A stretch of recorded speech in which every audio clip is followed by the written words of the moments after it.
ఆంధ్రప్రదేశ్లోని ఇల్లు లేని పేదలకి ముఖ్యమంత్రి నారా చంద్రబాబు నాయుడు గుడ్ న్యూస్ చెప్పనున్నారు. రానున్న కాలంలో ఇకపై ఇల్లు లేని పేదల ఇళ్ల నిర్మాణానికి 4 లక్షలు ఇవ్వాలని భావిస్తున్నారు. ఇందుకు సంబంధించిన నిర్ణయం 2 రోజుల్లో వెలువడే అవకాశం ఉన్నట్లుగా తెలుస్తోంది.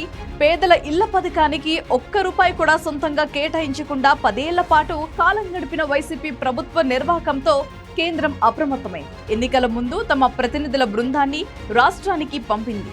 గత వైసీపీ ప్రభుత్వం నిధులు కేటాయించకపోవడంతో ఇక్కడ ఇళ్ల నిర్మాణాల్లో జరిగిన జాప్యం, వాటిపై జగన్ బొమ్మలు వేయడంపై నివేదిక తెప్పించుకుంది. దీంతో 2024-25 నుంచి అమలు చేయనున్న ప్రధానమంత్రి ఆవాస్ యోజన 2.0 పథకానికి సంబంధించిన మార్గదర్శకాలను సవరించింది. అన్ని రాష్ట్ర ప్రభుత్వాలు తమ వాటా నిధుల్ని కేటాయించాల్సిందేనని కేంద్రం స్పష్టం చేసింది. కేంద్రం నిర్ణయించిన మార్గదర్శకాల ప్రకారం ఈ పథకం కింద కొత్తగా ఎంపిక చేసే లబ్ధిదారులకు ఒక్కో ఇంటి నిర్మాణానికి 4 లక్షలు అందజేయనుంది.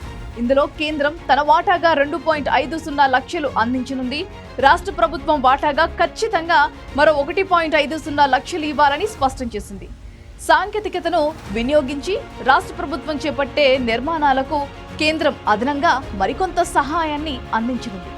కేంద్ర మంత్రివర్గం ఆమోదం తర్వాత ఇదే సాయం ఖరారయ్యే అవకాశం ఉన్నట్లుగా అధికారులు పేర్కొంటున్నారు. ఇందుకు సంబంధించి గృహ నిర్మాణంపై ముఖ్యమంత్రి చంద్రబాబు సోమవారం సమీక్షను నిర్వహించి నిర్ణయం తీసుకోనున్నారు. దేశవ్యాప్తంగా PMAY 2.0 పథకం కింద ప్రధాని నరేంద్ర మోదీ 3 కోట్ల ఇళ్ల నిర్మాణాలు చేపట్టనున్నట్లు ఇటీవలే ప్రకటించారు. ఇందులో పట్టణ ప్రాంతాల్లోని పేదలకు 1 కోటి ఇళ్లు నిర్మిస్తారు. రాష్ట్రంలో పట్టణాభివృద్ధి సంస్థల్లోని పేదలకు ఈ పథకం వర్తించనుంది. ఆంధ్రప్రదేశ్లో 23 పట్టణాభివృద్ధి సంస్థలు ఉన్నాయి.